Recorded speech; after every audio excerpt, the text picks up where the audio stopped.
Imagine a sky filled with miracles, holograms so real they could rewrite faith itself. What if the next world event isn't from heaven, but from a projector in orbit? In every illusion, there's a fragment of truth. Chapter 1. The origins of Project Bluebeam. The story starts with Serge Monast, a Canadian journalist in the mid-1990s. Although he was not widely recognized, Monast's work resonated strongly with conspiracy theorists.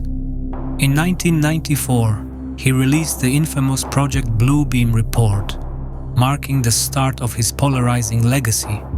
Building on this, he claimed powerful organizations like the United Nations, NASA, and their allies were plotting a scheme unlike any seen before. Not a war, but an illusion engineered on a monumental scale. He warned that advanced technology could soon stage a world event so flawlessly convincing it would distort nations, religions, and even reality itself. If he was right, reality could be rewritten in an instant. Skeptics argued that Monast's idea was just paranoid. At the time, using satellites and holograms to control large groups seemed impossible. Still, some continued to wonder if his claims could ever come true. What happened next is what makes Monast's story even more disturbing. In December 1996, when he was 51, he died suddenly from a heart attack. Supporters believed this was no coincidence, insisting he was stopped for sharing too much. His already scarce writings began vanishing from well-known places. Yet, the theory endured. Early internet groups, secret newsletters, and late-night radio shows quickly spread his ideas. What started as a fringe notion gradually turned into a modern story, growing even more as technology advanced. This is where his warning acquires a chilling weight.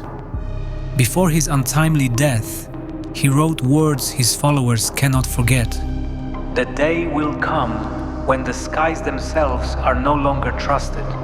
For those who believe, the signs suggest that these days may already be approaching.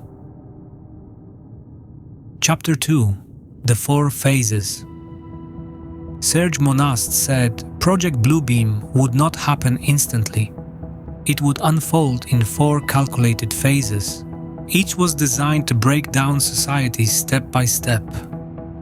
Phase 1 began deep underground. Powerful earthquakes would be triggered in specific parts of the world to unearth so-called discoveries, hidden artifacts, and ancient texts, all carefully planted to undermine traditional religions. With the foundation of belief potentially rewritten, trust in sacred history could be shattered. Phase 2 shifted the deception to the skies. Monast wrote that massive holographic projections would appear over cities around the world. People in different regions would see different religious figures, each one matching local beliefs. Eventually, these visions would blend into a single image, a so-called universal savior. The goal was not faith, but manipulation. Phase 3 turned inward. Technology would send voices inside people's minds through low-frequency waves. Monast claimed these messages would seem divine, but would be engineered to deceive, threatening free will.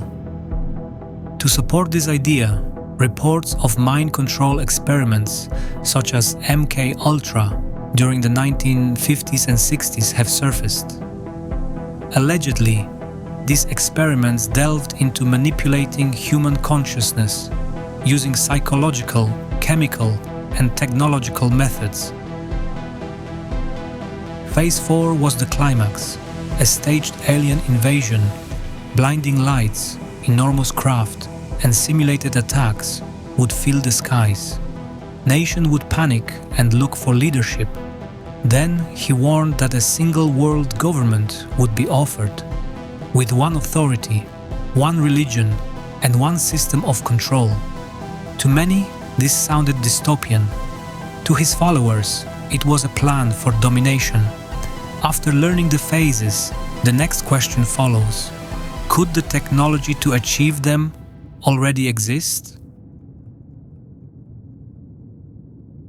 Chapter 3: Technology and Evidence Today.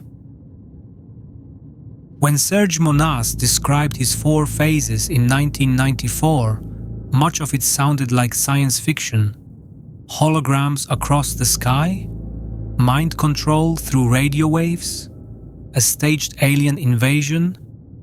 But nearly 3 decades later, the world looks very different. As technology has advanced, the theory has found new life.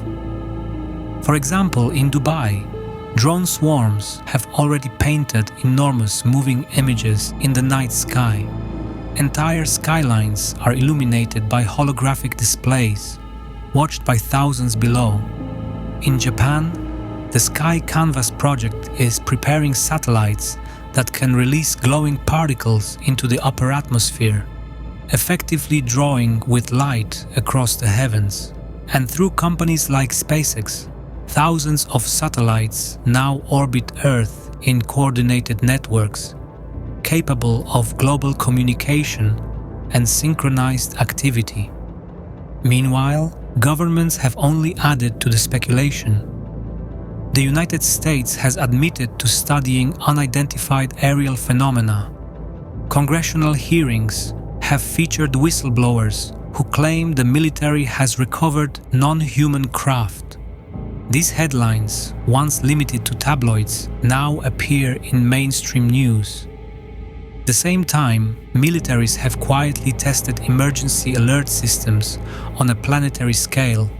One rumored initiative, known as Operation Starfall, allegedly uses high-altitude drones and satellites to broadcast signals during global emergencies. Whether fact or fiction, the idea mirrors the kind of infrastructure Monast once warned about. And then there are the lights. Viral videos show strange glowing objects above major cities.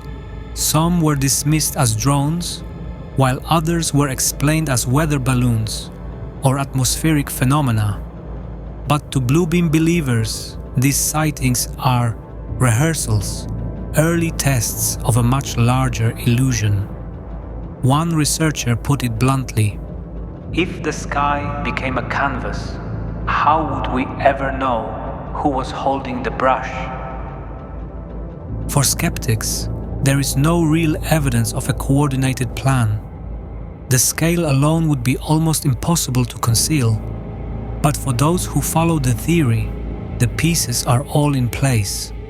The satellites, the holograms, the unexplained lights, even governments openly discussing life beyond Earth. Whether dismissed as paranoia or seen as prophecy, Project Bluebeam sits at the crossroads of technology and belief. And it leaves one final question hanging in the air. When we look to the skies, do we see the truth or just an illusion?